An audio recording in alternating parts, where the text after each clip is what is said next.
Hi everyone, welcome to your Goshen TV's Pandora Box, and this is Health Talk with Dr. Oluwadari Adekpetu. Thanks for joining us on Goshen TV. Thanks for having me. Dr. Adekpetu has been with us in the last three episodes, telling us a lot about health, especially fertility health. Today, we'll be talking about IVF. There's so much myth, truth, everything. Today, he's here to tell us all we need to know about IVF. And I tell you what, if you missed out on the last three episodes, you'd better go find them out. So, IVF is like the new trend around Nigeria and Africa.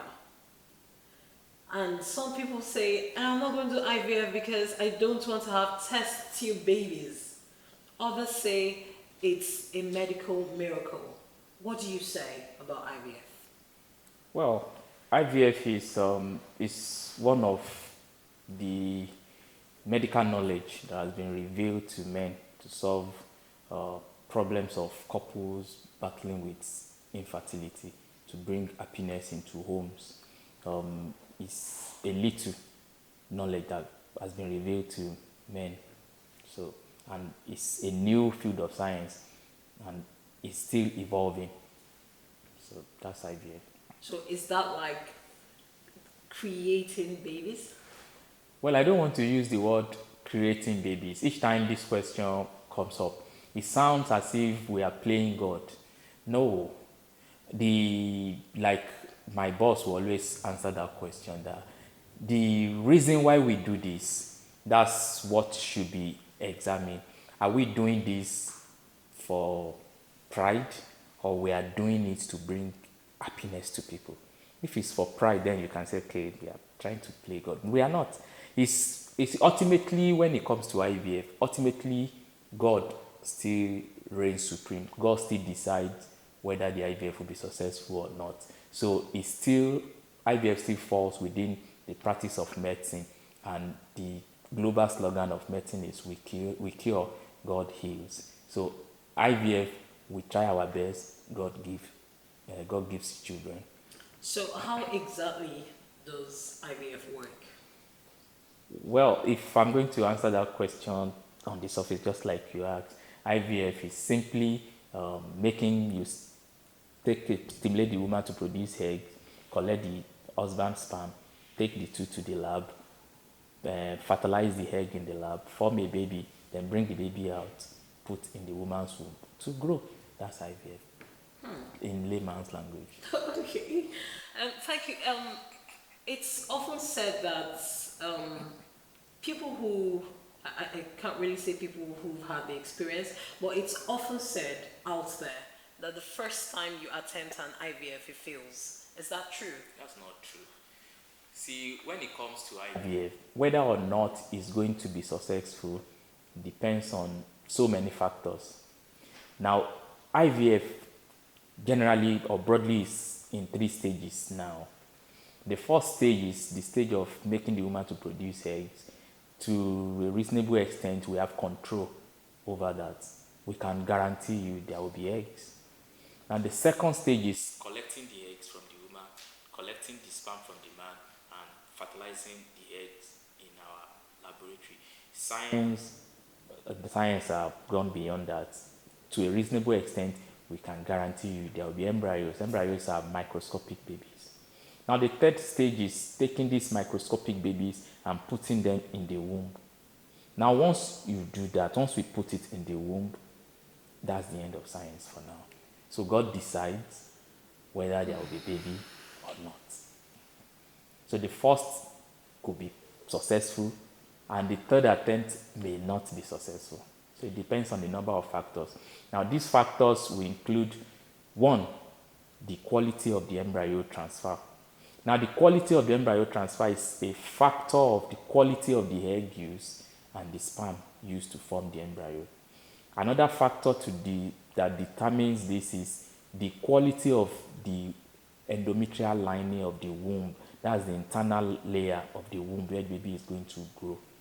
The quality of that one too is an issue. Now, the expertise of the person carrying it out too also comes into play, and some other factors.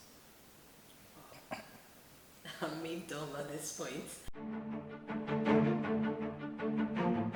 This is Goshen TV, broadcasting independently from Port Harcourt, South Nigeria. We've come into the global media space to take a prime place to do the business of journalism and broadcasting in different and exciting ways. On our platform, you will watch breaking news, special interview programs, for example, the Pandora Box, Stars, News Digest. There will also be Gist Hour and many more. Goshen TV will offer you a platform to advertise your goods and services, as well as provide the opportunity for the coverage of your special events. To enjoy our various programs, follow us on YouTube, Instagram, Facebook, and Twitter. Goshen TV. This is The Tonic. So, at the point of insertion, when it's in the woman's womb, you're saying that medical science comes to an end and we just have to depend on nature to make it work.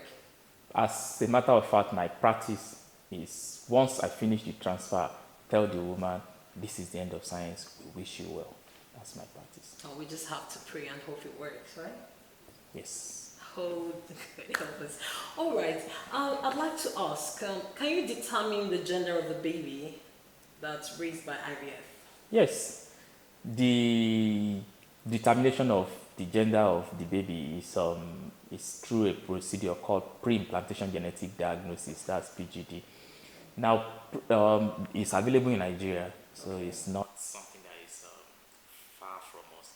Now, if you look at PGD originated from curiosity of some people. There are some genetic disorder that they feel like, okay, the father has this or the mother has this, and they don't want that transmitted into the next generation. So you collect the egg from the woman, collect the sperm from the man, form many embryos, and carry these embryos, take a cell, we call it biopsy, when they are at 8-cell stage. Take a cell from them, then go into the lab, we subject that cell to PCR, that's we amplify and multiply the cell, and now read their genetic, we do genetic analysis, read their DNA, and see if any embryo contains that undesirable gene in the father or the mother, then we can take the embryo out, okay, or take the gene out of that. So that was the reason why PGD was researched into, why it started. But now PGD in our world has been used. One of the abuse of PGD is to determine the sex of a child and all that. One of the diseases that PGD is used to eliminate and that leads to the development of PGD is sickle cell, which is very rampant in our environment. But now we have now converted PGD to gender determination. So it's one of the abuse of PGD, not the main reason why PGD was actually researched into, but it's possible we do that. And it's present with us here in Nigeria.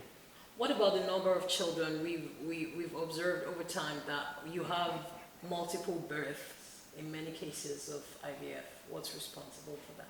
Yes, it's the cause of that was the question you asked earlier about the success rate. Now, people who want to achieve success, they want to maximize the chances of success. So some people will transfer as many as they wish. Now, what we are striving towards, or if you go to developed world, there is regulation, there is legislation. Nigeria, we are yet to get to that level, but in Lagos State, there's legislation in Lagos now, yet to be applied to other parts of the country. Now, in developed world, you cannot, there are rules, strict rules guiding the number of embryos you transfer. So you cannot transfer more than one because they don't want multiple births. But here, they will still go to places where people do 2, 3, some people do 4. Would anyone want to stop a woman who has liked to have babies from having 2 or 3 children? Well, when you look at multiple births, the highest rate of twinning is actually here in Nigeria, in southwestern part of the country. That's where we have the highest rate of twinning all over the world. So what is normal to us in the other part of the world is abnormal. You understand? Now, when there is twin gestation, that's twin pregnancy, it's actually an abnormal birth because the womb of a woman is designed for one baby at a time. So that's what we don't want. We don't want we don't want to be creating artificial twin or hydrogenic twinning. So if we can get to the level where we transfer one and we are guarantee of this level of success rate we get with multiple embryo transfer is better for us. Okay. Now, who needs an IVF? Is it okay for just anybody, just any woman, just any couple to say, okay, we just want to do the IVF? Who really needs it? IVF is one of the fertility treatments for infertile couple. It's one of the IVF is not the whole treatment. It's just one of the various forms of fertility treatment that is available for a woman. When a woman comes to the hospital, we assess if the woman needs IVF. She will be told. If the woman does not need IVF, there are other forms of treatments that can be given.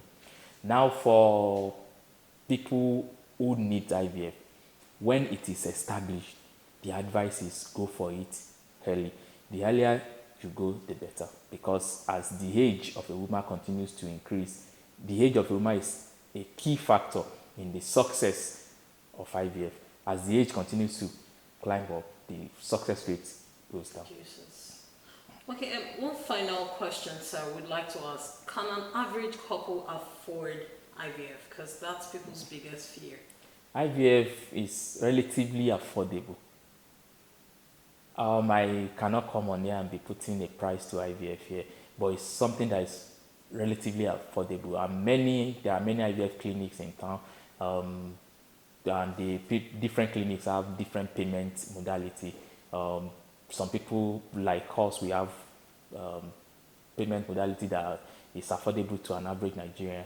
So all you need to do is come around, we'll discuss, then we'll give you how you can go about paying for it. It's affordable.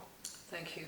Hi viewers, you've been listening to Dr. Adekpetu of Novel Hope Hospital and Fertility Center. Please sir, for viewers who would like to contact you after now, where can we find you?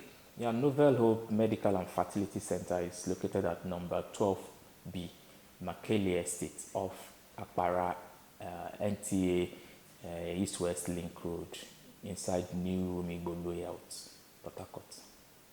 Thanks again for joining us on Goshen TV. Thank you so much. And you dear out there, remember to subscribe to our YouTube channel and follow us on all our social media handle as written on your screen. I am Ella William West. See you.